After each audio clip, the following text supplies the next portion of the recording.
All right, so let's start with the big story that we are tracking on Wion at this hour, where India's External Affairs Minister S. Jaishankar is presently in Germany on the sidelines of the Munich Security Conference. Jaishankar held a series of one-to-one meetings with ministers from Europe, Asia and other parts of the world. The diplomatic forum is being held this year in the shadow of the Ukrainian crisis.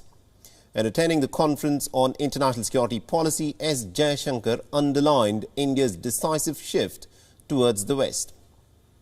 Now, India shares close strategic ties with Moscow, and India has not spoken out against Russia's actions along the border with Ukraine.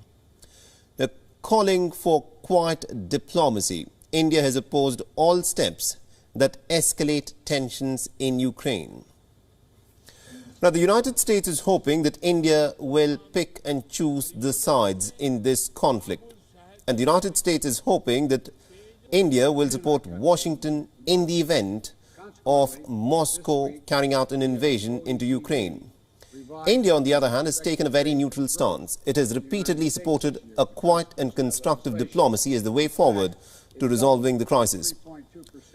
But besides the Ukrainian crisis, Jaishankar also addressed the panel discussion on Indo-Pacific issues. New Delhi is now a key part of the Indo-Pacific framework and also a member of the Quad security dialogue. The External Affairs Minister Jaishankar said that India's relationship with Quad partners has steadily improved in the last 20 years. The Foreign Minister said that one of the most welcome developments in the last 2 years has been a strong European commitment to the Indo-Pacific, adding that India's capabilities and influence have grown over the years.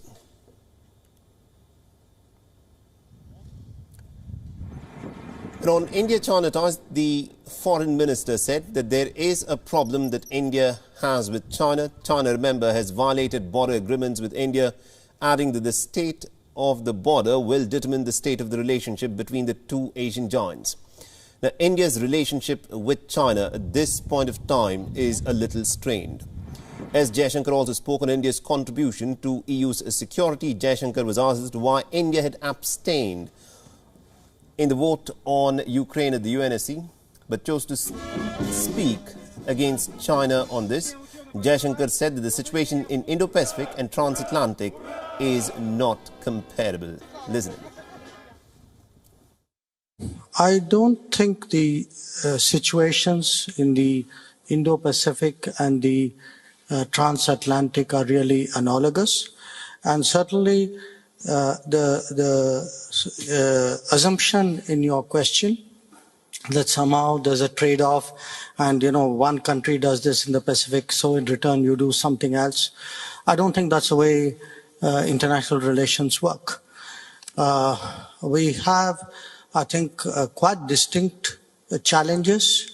What's happening here, what's happening in the Indo-Pacific. In fact, if there was a connection by that logic, you would have had a lot of European powers very early taking very sharp positions in the Indo-Pacific, and we didn't see that. We haven't seen that since 2009. So now, yes, there is now, from last year, a EU strategy. What you spoke about in your remarks, France, Germany, Netherlands, these are all very recent developments. And the problem in Indo-Pacific is not recent. Wion is now available in your country. Download the app now and get all the news on the move.